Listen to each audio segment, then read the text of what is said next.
Les variables en Python. Alors comment fait-on pour définir une variable en Python? On peut par exemple définir une variable en faisant x égale 4.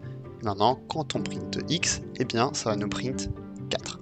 Alors qu'est-ce que c'est une variable? Une variable c'est juste un objet en Python qui nous permet de capturer une donnée. Et on peut définir un nombre, donc x égale 4, on peut définir un string, hello world, on peut définir un float. On peut définir tout un tas d'objets. L'idée, c'est qu'en Python, une grande force de Python, c'est qu'on n'a pas besoin de définir le type de l'objet. En l'occurrence, x égale 4.0, c'est un float, mais Python le sait automatiquement. Comment est-ce que je sais qu'il le sait automatiquement? C'est que si jamais je print le type de x, comme ceci, il arrive à reconnaître automatiquement la classe de cet objet. Si jamais c'était 4, on aurait un integer. Si jamais on avait un hello world, on aurait un string, et il le saurait automatiquement. Alors pourquoi est-ce que c'est important? C'est parce que si jamais on pardon, si jamais on change un petit peu et qu'on définit deux variables cette fois, Louise par exemple, et bien et qu'on fait x plus y, qu'on veut print x plus y, eh bien on va avoir une concaténation de x et de y. Maintenant, si x et y étaient égaux à des nombres, x égale 4, y égale 5 par exemple, eh bien on aurait eu 9. On aurait additionné ces nombres. Donc là, vous voyez que en fonction de la classe, le plus, en fait, il a une signification différente. Maintenant, pour aller un petit peu plus loin dans ces problèmes de type et ces problèmes de variables en Python, je vous propose de regarder ce qu'on appelle un problème d'alias. Si jamais on définit x comme la liste qui est égale à 1, 2, 3, qu'on définit y comme étant à x, et que maintenant on ajoute un nombre à cette liste originale, donc bien sûr, si je print x, on va voir 1, 2, 3, 4. Maintenant, si on print y, on s'attendrait à ce que ce soit juste 1, 2, 3. Pourtant, on a ajouté 4 à l'objet x. Et donc, quand on print y, on remarque qu'en fait, le 4, il a non seulement été ajouté à x, mais il a aussi été ajouté à y. Pourquoi? Parce que y est défini comme l'objet x. Et donc, dès qu'on va toucher à l'objet x, on va toucher à l'objet y par transitivité, tout simplement. Donc, comment est-ce qu'on peut pallier à cela? En Python, on a cette idée de copie simple et de copie profonde. Et donc, en changeant le y est égal à x en copie.type copie de x, ça veut dire qu'on va pas juste copier l'adresse bus de l'objet x, mais on va vraiment faire une copie profonde, réaliser vraiment un objet différent, distinct de x. Et bien, comme vous pouvez le voir, quand on va modifier x, eh bien on ne va plus modifier y. Et donc ça, c'est comme ça qu'on résout la plupart des problèmes d'alias, c'est en faisant des copies profondes. Voyons maintenant, si vous voulez bien, ce que sont les arrays et les hashmaps. Donc, un array, qu'est-ce que ça va être? Ça va être une liste de quelque chose. Ça peut être une liste de strings, comme voici. Ça peut être une liste de nombres, 1, 2, 3, 4, 5. Et ça peut aussi être une liste de listes, par exemple. Donc, de array et de array v2. Et donc, maintenant, quand on print ces objets, c'est pour voir que, eh bien, on les a bien enregistrés et que tous ces arrays sont de même type.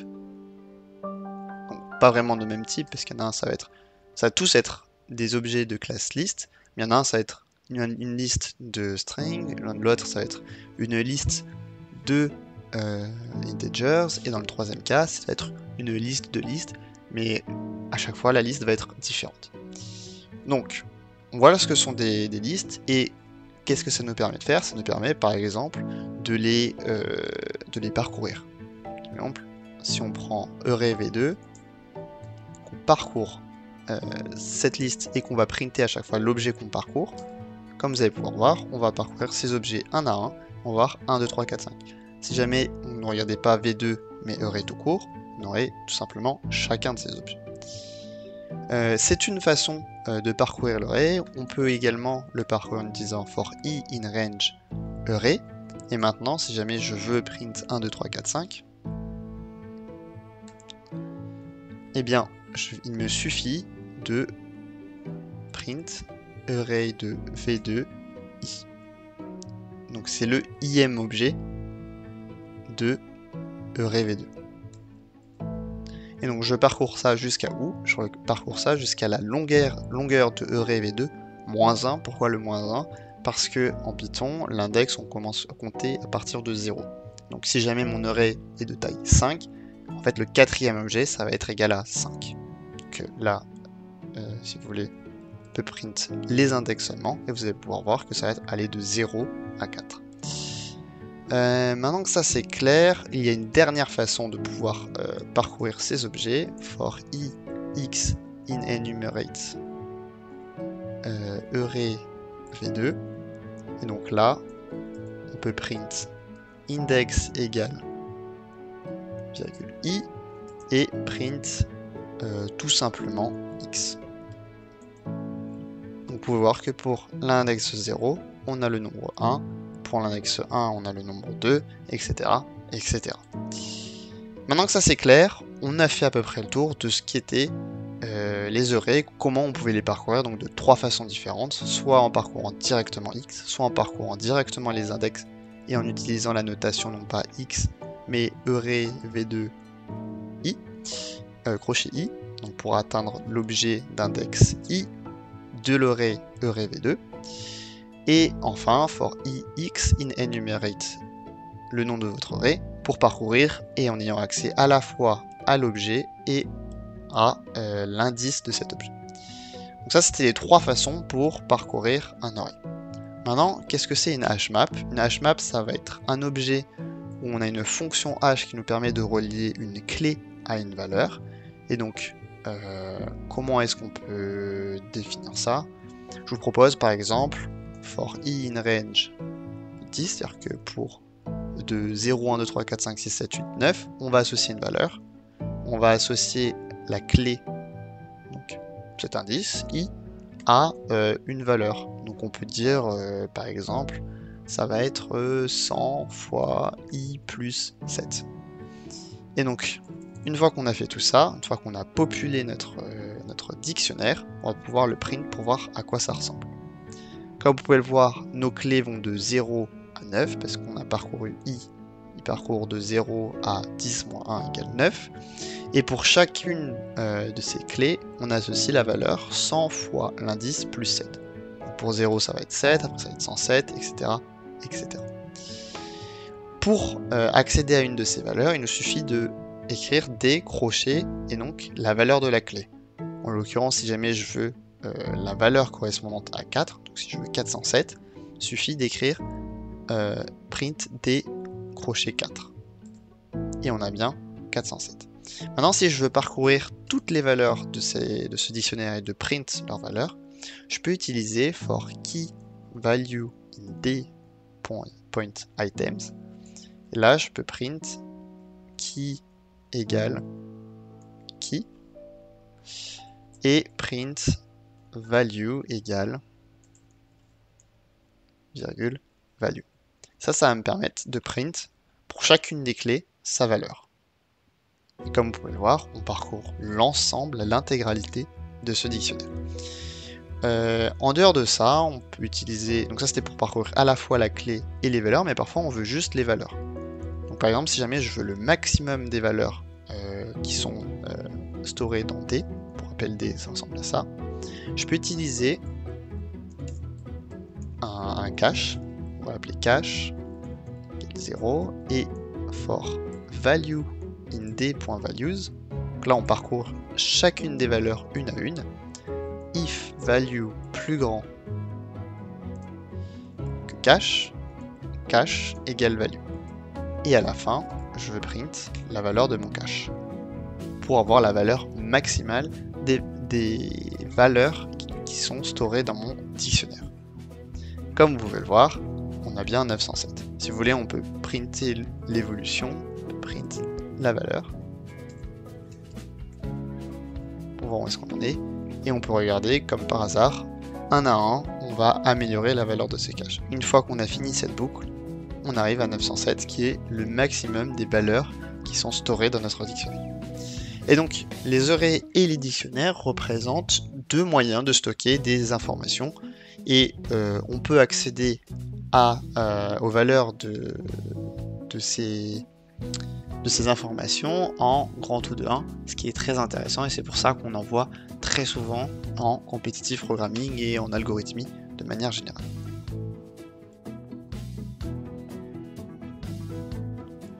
Maintenant qu'on connaît la différence entre les arrays et les dictionnaires, on peut maintenant s'intéresser aux opérations qu'on peut effectuer sur des arrays par exemple. Donc ici, comme vous pouvez le voir, j'ai défini 1, 2, 3, 4, 5, 6, 7, 8, 9. Donc c'est une liste d'entiers, mais imaginons je fais des opérations et maintenant j'aimerais bien ajouter un objet à cet array. Et bien je peux utiliser la commande nums.append mon nombre, et quand je print ce nouvel array, comme vous pouvez le voir, eh bien le 10 s'est rajouté.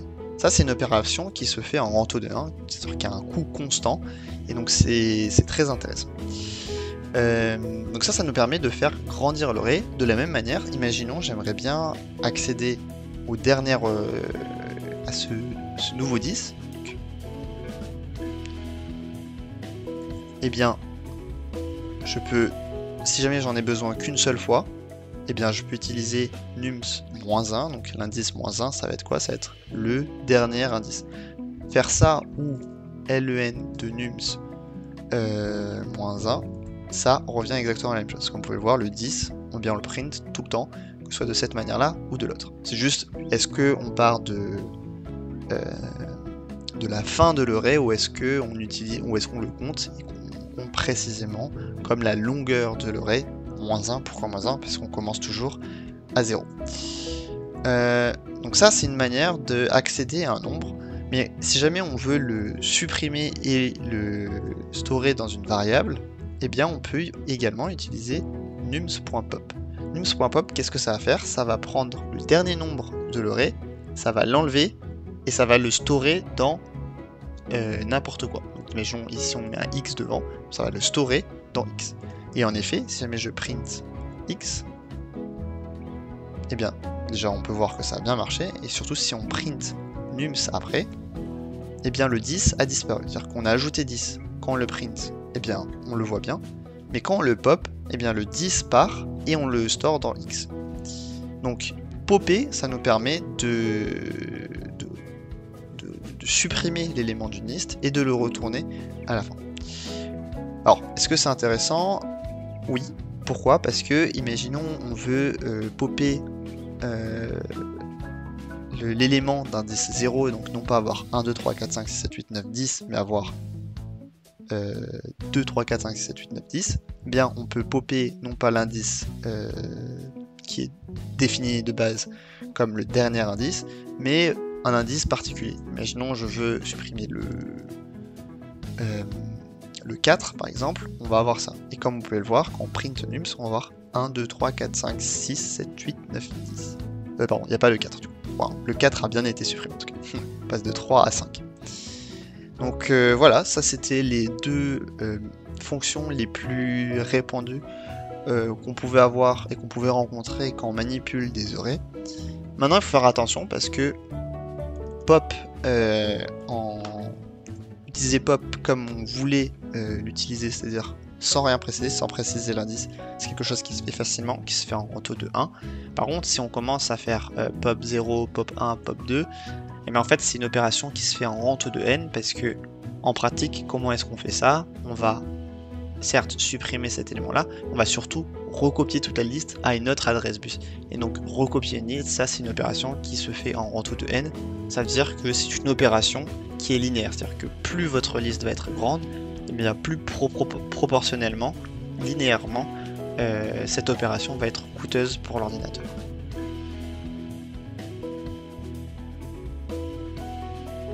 Maintenant, on va s'intéresser à ce que sont les boucles for, while, if et quelques opérateurs logiques. Donc, on peut avoir envie de ajouter des nombres dans notre array nums. Pour cela, on a deux moyens de le faire. Si jamais j'ai envie de mettre tous les nombres qui sont entre 0 et 10, donc tous les chiffres, je peux dire for i in range 10, nums.append i.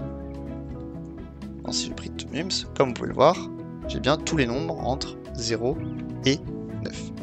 Donc qu'est-ce que ça veut dire cette syntaxe? Ça veut dire que pour chacun des indices i qui vont aller de 0 à 10 exclus, je vais ajouter cet indice i à mon array nums. Cette syntaxe, j'ai exactement la même si jamais je définis i égale à 0, que je dis que tant que mon i est plus petit strictement que 10, je vais ajouter ce nombre à mon array nums et je vais incrémenter mon i. Comme vous pouvez le voir, on a strictement le même résultat. Donc qu'on utilise la boucle while, donc la boucle tant que, et la boucle ou bien la boucle for qui nous permet de parcourir un à un chacun des nombres à partir d'un indice, ça me permet de populer mon array nums. Maintenant, peut-être que j'ai envie, dans mon array nums, de ne parcourir et de n'ajouter, pardon, seulement les nombres pairs qui sont entre 0 et 10. Et donc, comment est-ce que je vais faire ça? Je vais ajouter une condition. If i modulo 2 égal à 0. Donc, si le reste de la division euclidienne de i par 2 est bien égal à 0, je vais l'ajouter à mon nums. Comme vous pouvez le voir, si cette condition est remplie, et seulement si cette condition est remplie, je l'ajoute à mon array. Ça, c'est ce qu'on appelle une boucle. Maintenant, peut-être qu'on a envie de faire quelque chose d'autre quand cette condition n'est pas respectée.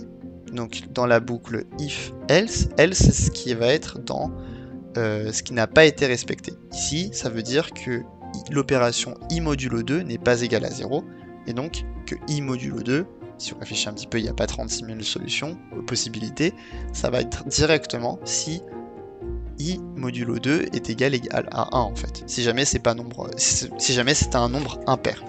Donc là, on peut avoir envie, par exemple, de print quelle est la valeur de ce nombre. Ce nombre n'est pas pair.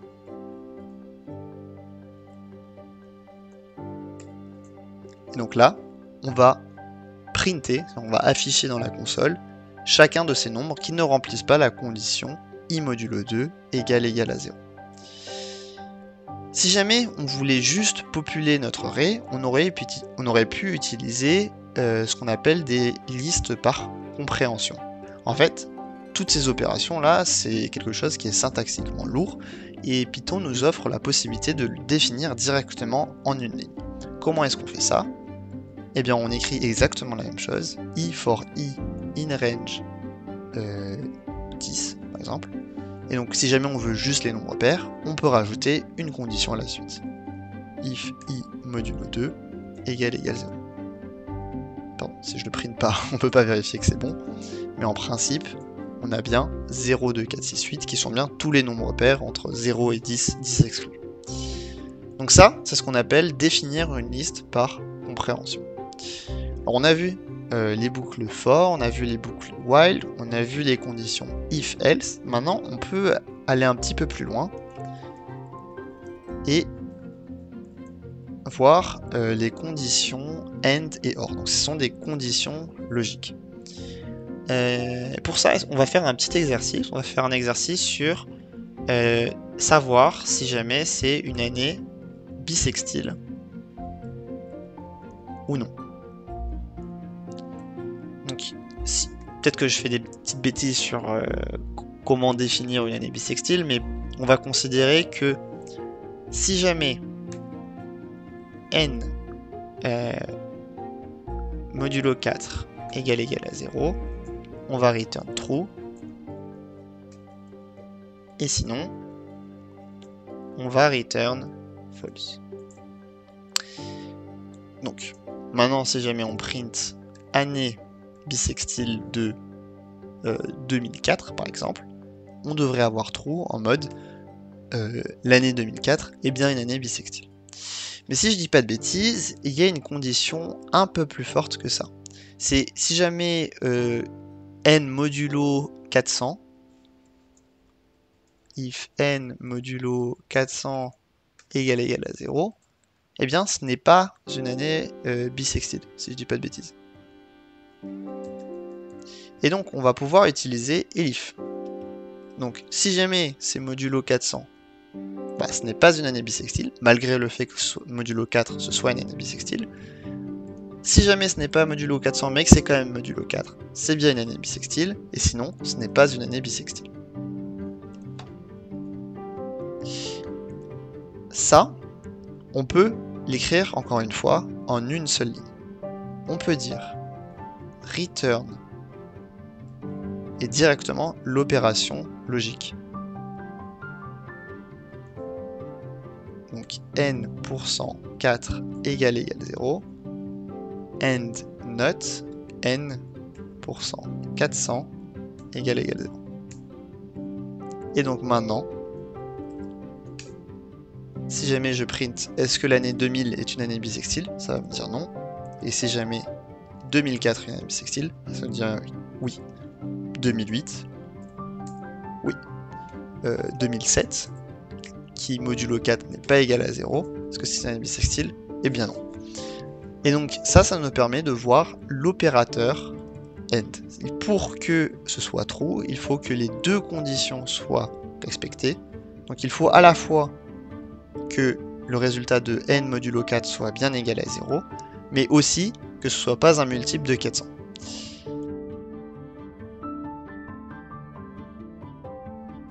Si vous le voulez bien, intéressons-nous à un cas d'exemple où est-ce qu'on peut utiliser cette idée de array et cette idée de dynamic programming. Alors dynamic programming, c'est un concept que tous les programmeurs compétitifs ont déjà entendu et parfois en ont un petit peu peur, surtout si vous passez sur des interviews, ce ne sont pas des problèmes qui sont faciles.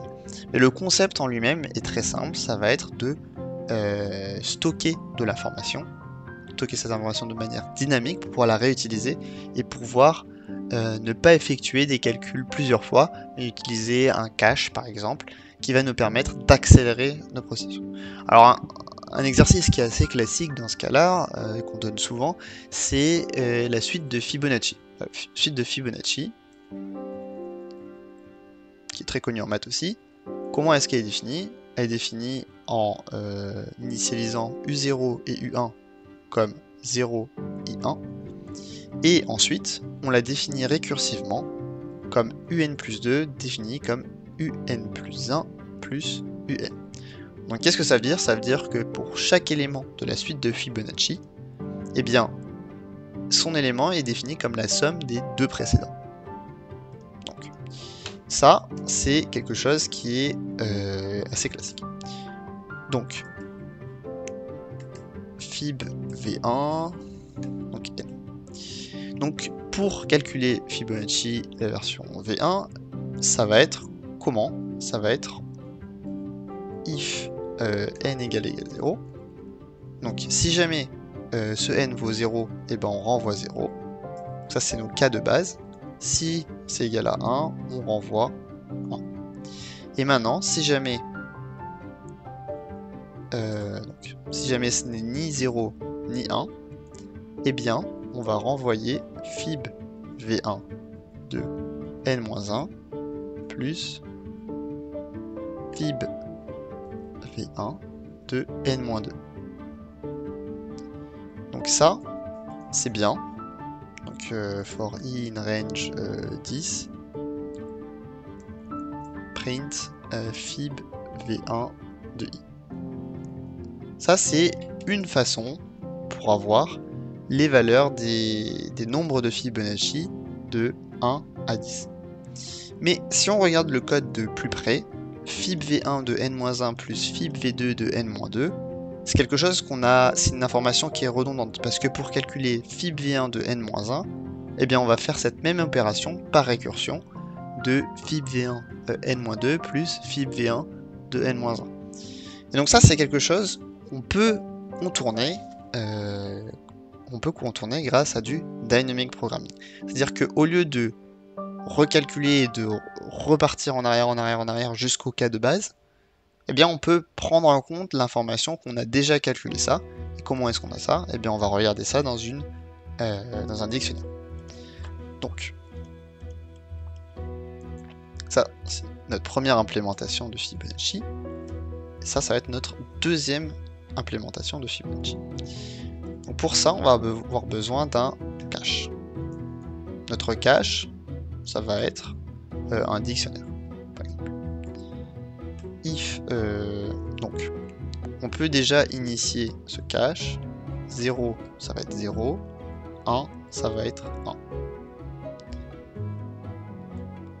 L'idée, ça va être quoi? Ça va être que si n est dans le cache, on va return cache n. Qu'est-ce que ça veut dire? C'est-à-dire que si jamais on a déjà rencontré et calculé la valeur de Fibonacci d'indice n, et ben on va pas rechercher à le calculer, on va tout simplement aller chercher les valeurs dans le cache. Si jamais ça ne l'est pas, on va calculer la valeur du cache n comme étant cache n-1 plus cache n-2.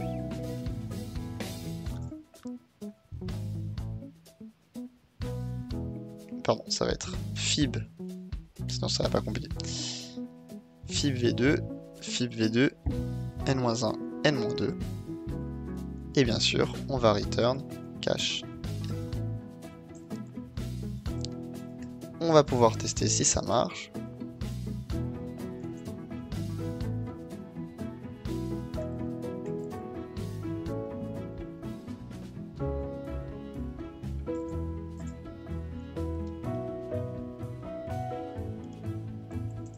Bien sûr, il y a une petite erreur.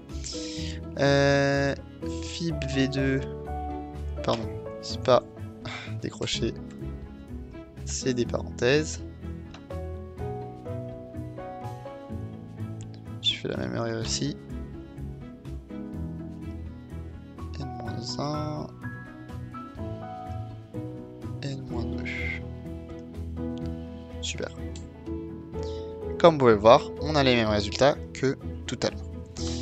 Plus intéressant maintenant, que se passe-t-il si on print cache? À quoi ressemble notre cache? Eh bien, on va voir que on a populé toutes les valeurs de 0 à 9 des valeurs de Fibonacci qui ont été utiles pour pouvoir calculer 10. Imaginons on avait juste besoin de la 10e valeur, ou même de la 20e valeur. Eh bien, on a eu besoin de toutes les valeurs de Fibonacci de 0 à 19. Et donc, au lieu de les calculer une fois et de calculer potentiellement plusieurs fois pendant la valeur 8 a été utilisée pour la valeur de Fibonacci de 9, mais également pour la valeur de Fibonacci de 10, au lieu de calculer cette valeur 3 fois, eh bien on l'a calculé une seule fois, et après c'était juste des appels au dictionnaire, donc à ce cache. Et donc cette idée de faire de la mémorisation, donc de garder en mémoire des calculs qu'on a déjà fait pour pouvoir les réutiliser après, c'est quelque chose qui augmente et qui améliore drastiquement la complexité temporelle d'un algorithme, et c'est ça qu'on appelle de la mémorisation dans ce cas-là, mais du dynamic programming au sens plus large.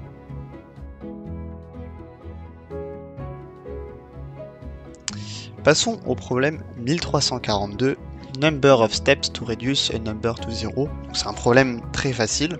On nous donne une procédure, c'est-à-dire que le but ça va être de réduire l'entier qu'on nous donne num à 0. Donc comment est-ce qu'on va faire ça? Si jamais ce nombre est pair, on va le diviser par 2, et sinon on va enlever 1, tout simplement. Et donc en répétant ça un certain nombre de fois, par exemple 14, on passe de 14 à 7, puis 6, 3, 2, 1 et enfin 0. Le but, ça va être de renvoyer le nombre d'étapes qu'il a fallu suivre pour arriver à ce nombre 0. Donc, pour faire ça, très facile, on va initialiser le résultat qu'on va pouvoir envoyer à la fin. Et entre-temps, on va ajouter une condition, while num plus grand ou égal à 1, donc tant que ce n'est pas égal à 0, eh bien on va checker si jamais c'est pair. Donc on va faire num modulo 2, si c'est 0 c'est-à-dire que c'est pair. Eh bien dans ce cas-là on va faire num est égal à num divisé par 2. Et sinon on va juste soustraire 1. Une fois qu'on a ça, eh bien on peut retourner le résultat, bien sûr, à chaque étape, on incrémente notre compteur. Et normalement, si j'appuie sur Submit,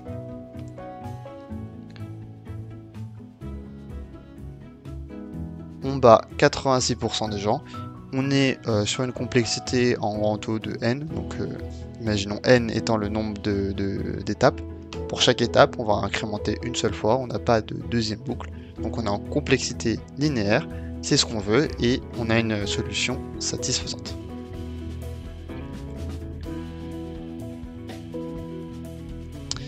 Deuxième problème pour s'exercer un petit peu, le problème 1295, donc c'est encore une fois un problème qui est facile. Et le but, ça va être de, étant donné un array d'entiers, par exemple 12, 345, 2, 6, 7896, ça va être de compter le nombre de ces entiers qui peuvent s'écrire sous la forme d'un nombre de chiffres pairs. Par exemple 12, eh bien, il remplit cette condition parce que dans 12, on a bien deux chiffres seulement. 345 ne remplit pas cette condition parce qu'il y a 3 chiffres. Donc là, il va falloir ruser un petit peu. Quand on regarde les contraintes, on remarque que, eh bien, tout simplement, on est sur du numci, donc chacun des entiers est entre 1 et 10 puissance 5. Donc, en fait, on va pouvoir appliquer une série de conditions. Cette série de conditions étant, en fait, on n'a pas 36 000 possibilités d'avoir des nombres qui s'écrivent sous la forme de 0 chiffres, 2 chiffres, 4 chiffres ou 6 chiffres.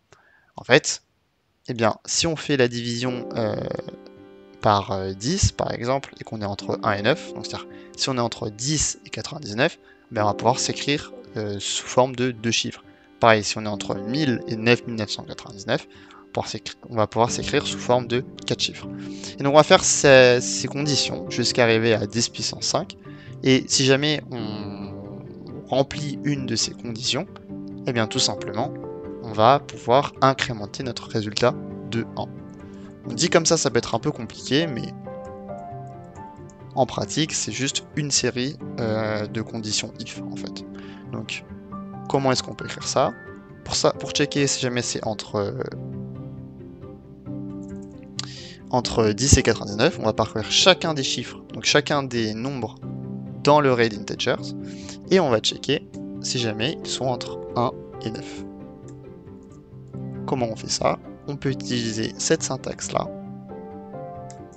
et on incrémente le résultat de 1 si jamais on remplit cette condition, si on est entre 10 et 99. De la même manière, on va pouvoir effectuer la même chose si jamais on est entre 1000 et 9999. Et enfin, si nous sommes entre